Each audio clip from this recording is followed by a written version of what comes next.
రాష్ట్రంలో కూటమి ప్రభుత్వ పాలన నడుస్తుందా, కౌరవ పాలన నడుస్తుందా అని రాష్ట్ర ఉపాధ్యాయ ఎమ్మెల్సీ పర్వతిరెడ్డి చంద్రశేఖర్ రెడ్డి అన్నారు. కూటమి ప్రభుత్వ పాలన కీచక పర్వాన్ని తలపిస్తుందని ఎమ్మెల్సీ పర్వతిరెడ్డి అన్నారు. నగరంలోని జిల్లా పార్టీ కార్యాలయంలో ఆయన మాజీ శాసనసభ్యులు కిలివేడి సంజీవితో కలిసి మీడియా సమావేశం నిర్వహించారు. వారు పాత్రికేయ సమావేశంలో మాట్లాడారు.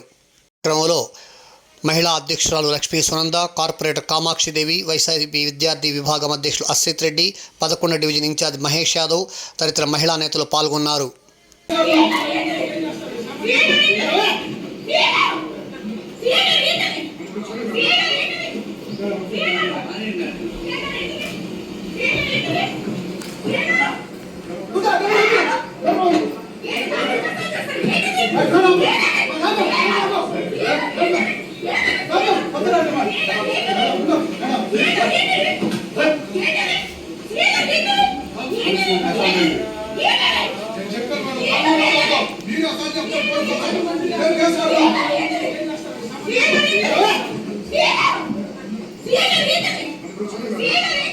నెక్స్ట్ రెండో ఆమెను అరెస్ట్ చేసినటువంటి తీరు అర్ధరాత్రి 3:30 ప్లే చేయమా. ఆమె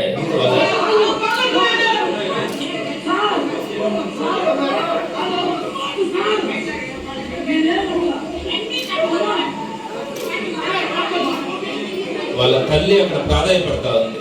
అయ్యా చీర కట్టుకోవాలి పెట్టమ్మా.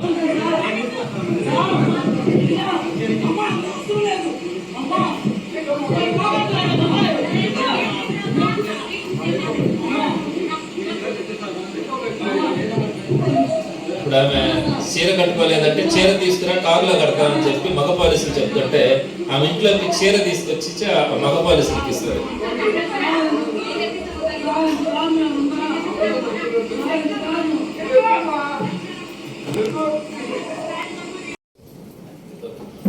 అందరికీ నమస్కారం.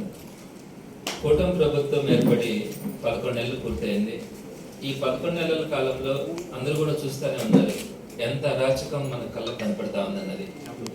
వాళ్ళు చెప్పినటువంటి హామీలు నెరవేర్చకపోగా ఏదైతే అవి నెరవేర్చమని ప్రతిపక్ష పార్టీ నాయకులు మాట్లాడుతూ ఉన్నారో ఆ గొంతు నొక్కేదానికి చేస్తున్నటువంటి కేసులు కానీ ఇవన్నీ కూడా పరాకాష్ఠకు చేరినాయి. గత 2 రోజుల నుంచి అయితే అంటే 9వ తారీఖున 10వ తారీఖున నిన్న మొన్న ఈ 2 రోజుల్లో కూడా అత్యంత బ్లాక్ డేస్ గా కూడా ఈ రెండింటిని కూడా మనం చెప్పొచ్చు. ఎందుకంటే భారతదేశంలో మహిళలకి కొంత ప్రత్యేక స్థానం కూడా ఇస్తారు, గౌరవం కూడా ఉంది. కొన్ని శతాబ్దాలుగా ప్రాచీన కాలంలో మహిళలు అణచివేతకు గురైన విషయం అందరికీ తెలిసిందే. మరి అలాంటి క్రమంలో వాళ్ళను కూడా మనం ప్రోత్సహించాలి, వాళ్ళను కూడా సమాజంలో ఒక అత్యున్నతమైనటువంటి స్థాయిలో ఒక గౌరవంగా వారిని మనం చూడాలన్న ఆలోచనతో భారత ప్రభుత్వం వారికి అనేకమైనటువంటి ప్రత్యేకమైనటువంటి అధికారాలు కానీ వారికి ఇవ్వడం కూడా గౌరవాన్ని ఇవ్వడం కూడా జరుగుతుంది. వారి కోసం ప్రత్యేకమైనటువంటి చట్టాలు కూడా తీసుకురావడం కూడా జరిగింది. ఇంత ఉన్నతంగా మనము మహిళల్ని ఎంకరేజ్ చేయడం కానీ మహిళల్ని అభివృద్ధి చేయాలన్న ఆలోచనతో భారతదేశంలో ఉండే అన్ని రాష్ట్ర ప్రభుత్వాలు కూడా దానికి సంబంధించి ప్రోత్సహిస్తూ ఉంటాయి. దానికి భిన్నంగా ఈరోజు ఆంధ్ర రాష్ట్రంలో ప్రత్యేకంగా నిన్న మొన్న జరిగినటువంటి సంఘటన చూస్తుంటే ఆంధ్ర రాష్ట్రంలో అసలు ఏం జరుగుతూ ఉంది అని ఈరోజు భారతదేశంలో ఉన్న ప్రతి ఒక్కరికి కూడా చూసే పరిస్థితి ఏర్పడింది. దట్టు ఇంకొక విషయం కూడా చెప్పాలంటే మహిళలతో పాటు బీసీ, ఎస్సీ, ఎస్టీ, మైనారిటీ వీరందరూ కూడా చాలా కాలం నుంచి పురాతనంగా చాలా కాలం నుంచి కూడా వారందరూ కూడా కొంత అణచివేతకు గురి కాబట్టినారన్న ఉద్దేశంతో వారిని కూడా ఎంకరేజ్ చేయాలా, వారికి కూడా ఒక ఉన్నతమైనటువంటి స్థానం ఇవ్వాలా అన్నది మన రాజ్యాంగంలో కానీ మన ప్రభుత్వాలు కానీ తీసుకున్నటువంటి నిర్ణయాలు. మరి ఇక్కడ ఈ 2 రోజుల్లో ఇక్కడ చూస్తే ఒక బీసీ మహిళ చిలకలూరుపేటలో జరిగినటువంటి సంఘటన, అదేవిధంగా తాడికొండ దగ్గర ఒక ఎస్సీ సామాజిక వర్గానికి చెందినటువంటి ఎంపీటీసీ అయినటువంటి కల్పన అనే ఒక మహిళ, ఈ ఇద్దరి మీద కూడా చిలకలూరుపేటలో చూస్తే ఆమె ఒక మాజీ మంత్రిగా కూడా పనిచేసి ఒక ప్రముఖమైనటువంటి వ్యక్తి, మరి ఒక బీసీ మహిళ, ఒక ప్రముఖమైనటువంటి రాజకీయ నాయకురాలు, ఇంకొక పక్క చూస్తే ఒక దళిత నాయకురాలు, ఒక ఎంపీటీసీగా పనిచేస్తున్నటువంటి కల్పన, వీరిద్దరినీ కూడా గడిచిన 2 రోజులుగా వారికి జరిగినటువంటి అవమానం కానీ వారి మీద పోలీసులు ప్రవర్తించినటువంటి తీరు కానీ చూస్తే ఈరోజు సభ్య సమాజం కూడా సిగ్గుతో తలదించుకునే పరిస్థితి ఏర్పడింది. అందరూ కూడా గమనించి ఉంటారు.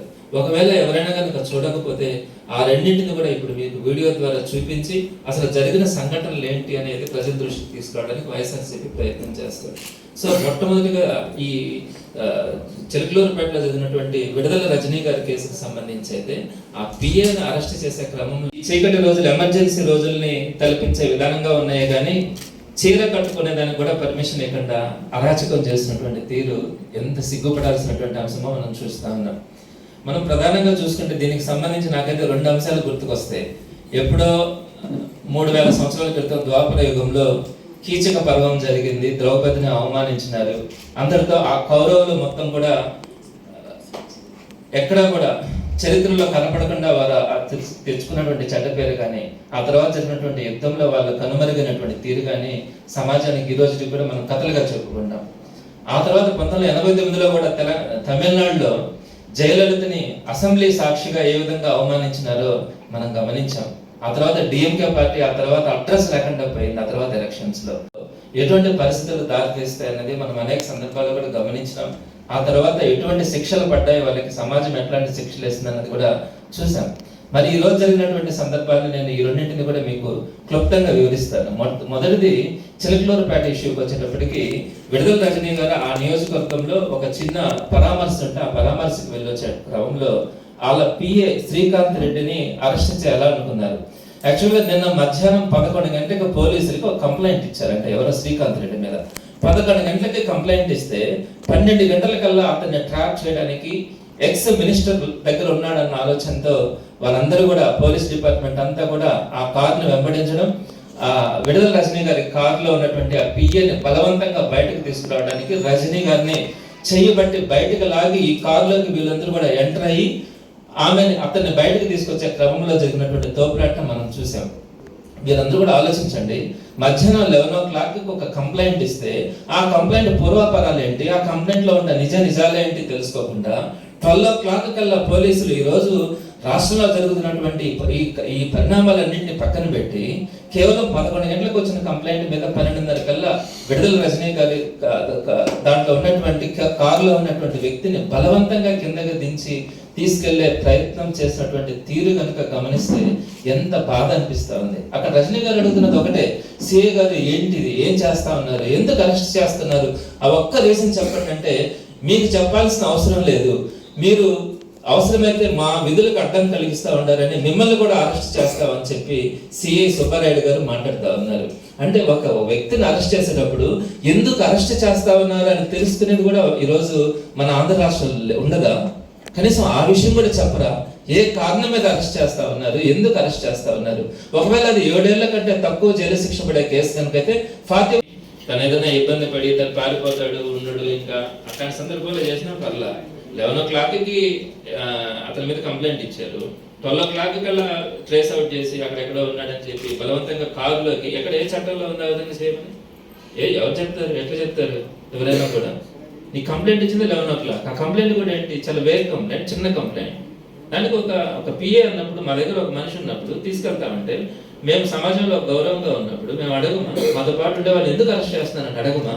అలా అడిగినప్పుడు మమ్మల్ని నెట్టేస్తే మా ఏం మాట్లాడతారు ప్రజల కోసం పనిచేసేటప్పుడు?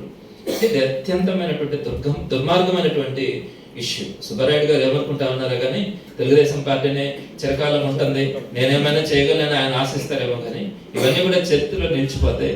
రేపొద్దున ఎవరు వచ్చినా కూడా వీటన్నిటిని కూడా క్షమించే పరిస్థితి ఉండదు. ప్రతి జిల్లాలో కూడా ఈ కార్యక్రమాలు నిర్వహిస్తా ఉందండి. మీరు చూసారు, మీరు గమనించండి ఆ వీడియోని మళ్ళీ ఒకసారి.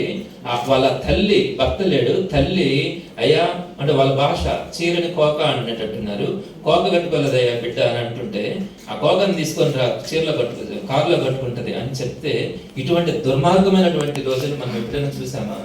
ఒక దళిత మహిళ ఒక ఎంపీటీసీగా ఉంది, ఆమె వాళ్ళు పెట్టినటువంటి కేసుని తీసుకోకపోగా వీళ్ళ మీద అప్పటికప్పటికే ఒక తిరుగు కేసు కట్టేసి ఆ కేసుని బేస్ చేసుకొని ఈమెను ఇంట్లో నుంచి 3:30 లాక్కొని వచ్చి కారులో ఒక జంతువుని కదా తోసినట్టు తోస్తా ఉన్నారు. ఇంతకంటే దుర్మార్గం ఉందా? తెల్లవారుజామున 3:30 లోపలికి వెళ్ళి తీసుకొని వచ్చి 6:30 ఆమెను అరెస్ట్ చేస్తామని చెప్పి చూపిస్తారు. సో ఇవన్నీ కూడా ప్రజలు చూస్తున్నారు, అసహించుకుంటా ఉన్నారు. నేను కొన్ని తెలుగుదేశం పార్టీకి సంబంధించినటువంటి గ్రూపుల్లో కూడా చూస్తున్నాను, ఇది మంచి సంప్రదాయం కాదని వాళ్ళే చెప్తా ఉన్నారు. సో కాబట్టి ప్రజలు బుద్ధి చెప్పే రోజు కూడా తొందరలో ఉంటుందని తెలియజేస్తా ఉన్నాను. ఉదయాన్నే వచ్చి పారిపోతున్నాను. నమస్కారం. చిలకలూరుపేటలో ఏదైతే వైఎస్ఆర్ కాంగ్రెస్ పార్టీ నాయకురాలు మాజీ మంత్రివర్యులు బీసీ మహిళ విషయంలో చిలకలూరుపేట రూరల్ సిఐ గారు సుబ్బరాయుడు గారు ప్రవర్తించిన తీరు, అదేవిధంగా ఎంపీటీసీ విషయంలో కంతేరు ఎంపీటీసీ విషయంలో అక్కడ పోలీసు వాళ్ళు అర్ధరాత్రి ఆ దళిత మహిళల్ని అరెస్ట్ తీసుకుపోయిన తీరు, ఇది రెండు కూడా వైఎస్ఆర్ కాంగ్రెస్ పార్టీ కావచ్చు, యావత్ మహిళా లోపం ఖండిస్తాం, తీవ్రంగా ఖండిస్తాం. ఎందుకంటే మహిళల పట్ల ఈరోజు మోడీ గారు కావచ్చు, ఈ భారతదేశంలో ప్రతి ఒక్కరు కూడా మహిళకి ప్రత్యేకమైన గౌరవం, సమాజంలో ఒక గుర్తింపు, గౌరవం తీసుకొస్తారు. ఇలాంటి మహిళల పట్ల వాళ్ళు ప్రవర్తన తీరు హేయమైన చర్యగా భావిస్తాం. ఎవరు ఏం చేశారని, వీళ్ళు ఎవరిని సంతోషపెట్టాలని అని చెప్పంటే ఎవరి కళ్ళల్లో ఆనందం చూడాలని మరి ప్రవర్తిస్తున్నారో ఈ పోలీసు యొక్క తీరు చాలా దారుణంగా ఉంది. రెడ్ బుక్ రాజ్యాంగాన్ని ఈ రాష్ట్రంలో అమలు చేస్తా ఉన్నారు. పిఏని అరెస్ట్ చేస్తుంటే ఆమె కనీస బాధ్యత, ఎందుకు అరెస్ట్ చేస్తున్నారు అని చెప్పచ్చు. ఇదో పలానా కేసు పెట్టారు, ఈ పలానా కేసు వల్ల ఆయన అరెస్ట్ చేస్తారని తీసుకోవచ్చు. ప్రోగ్రాంలో ఉన్నారు, పిఏ గారు అరెస్ట్ చేస్తుంటే మళ్ళీ సాయంకాలం వస్తారు, తీసుకెళ్ళచ్చు. అక్కడే దౌర్జన్యంగా నడి రోడ్లో ఆపి తీసుకోవాల్సిన అవసరం లేదు. ఆయనేమి పాకిస్తాన్ టెర్రరిస్ట్ కాదు, ఆయనేమి మర్డర్ చేయలేదు, తప్పించుకోకపోవాల్సిన అవసరం లేదు. ఏదో చిన్న గొడవకి కేసు పెడితే దానికి మీరు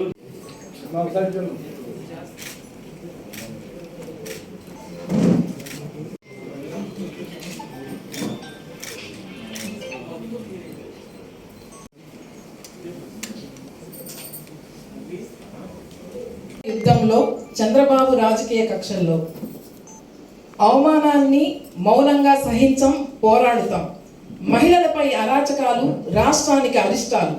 మహిళలపై దాడి, ప్రజాస్వామ్యానికి చీకటి రోజు. మహిళలపై కాకీల దౌర్జన్యం నశించాలి, నశించాలి. మహిళలపై కాకీల దౌర్జన్యం, మహిళలపై కాకీల దౌర్జన్యం. కక్ష సాధింపు చర్యలు వద్దు, అభివృద్ధి సంక్షేమమే ముద్దు. కక్ష సాధింపు చర్యలు వద్దు, కక్ష సాధింపు చర్యలు వద్దు. దుర్యోధన దుశ్శాసన పాలన నశించాలి, నశించాలి, నశించాలి, నశించాలి. కూటమి ప్రభుత్వ అరాచకాలు నశించాలి. తల్లి మదర్స్ డే రోజు ఒక సిగ్గుపడి బాధపడే విధంగా మీరు ప్రవర్తిస్తూ ఉంటే ఏమైపోవాలా? అర్ధరాత్రి మహిళ రోడ్లో తిరిగితేనే స్వాతంత్రం అని చెప్పి గాంధీజీ గారు చెప్పారు. ఈరోజు పగలు మహిళలు తిరగలేకపోతున్నారు. ప్రతి 3 గంటలకి ఒక హత్య జరుగుతుంది, అలాగే ఒక మానభంగం జరుగుతుంది. ఏమైపోవాలా? యూత్ అంతా కూడా గంజా డ్రగ్స్ లో మునిగి తేలుతున్నారు. మీరు అది అరికడుతున్నారా? అలాంటి చర్యలు చేయండి, అలాగే అభివృద్ధి చేయండి, మేమందరం సంతోషిస్తాం. సంక్షేమం చేయండి, మేమంతా సంతోషిస్తాం. మేమేమి అప్పుడు ప్రశ్నించమే. మీరు సూపర్ 6 చేయండి, మేము ప్రశ్నించాం కదా. అప్పుడు మా పార్టీ మేము ఇళ్లలో కూర్చుంటాం కదా. డైవర్షన్ పాలిటిక్స్ చేస్తూ ఈరోజు అడుగుతున్నామని చెప్పి కేసులు పెడతారా మీరందరూ? ఎంత ఇబ్బంది పెడుతున్నారు. అలాగే కల్పన గారిని ఎంపీటీసీ దళిత ఎంపీటీసీ కల్పన గారిని కూడా అర్ధరాత్రి 3 గంటల వరకు అన్నా వాళ్ళు చెప్పినట్టు 3 గంటల వరకు వచ్చి అరెస్ట్ చేయాల్సిన అవసరం ఏముంది? చీర కారులో కడతారా అయ్యా మీరు? చీర ఒక మహిళకి అలా చేయాలి. ఎందుకంటే గతంలో విడుదల రజనీ గారు ఒక మంత్రివర్యులుగా హెల్త్ మినిస్టర్గా పనిచేయటం జరిగింది. ఒక ఎడ్యుకేటెడ్, ఒక ఇండస్ట్రియలిస్ట్, ఇంత క్వాలిఫికేషన్స్ ఉన్న ఒక సభ్యత సంస్కారం లేకుండా ఒక సర్కిల్ ఇన్స్పెక్టర్ ఎవరైనా కావచ్చు, వాళ్ళు గవర్నమెంట్ విధులను నిర్వర్తించడం అనేది వాళ్ళకి చెప్పడం జరుగుతుంది. కానీ ఆ పైనుంచి వచ్చే ఇన్స్ట్రక్షన్స్ మీరు ఫాలో అవుతున్నారు తప్పితే కరెక్ట్ అయిన మీ కాకీకి ఏమాత్రం న్యాయం చేస్తున్నారు?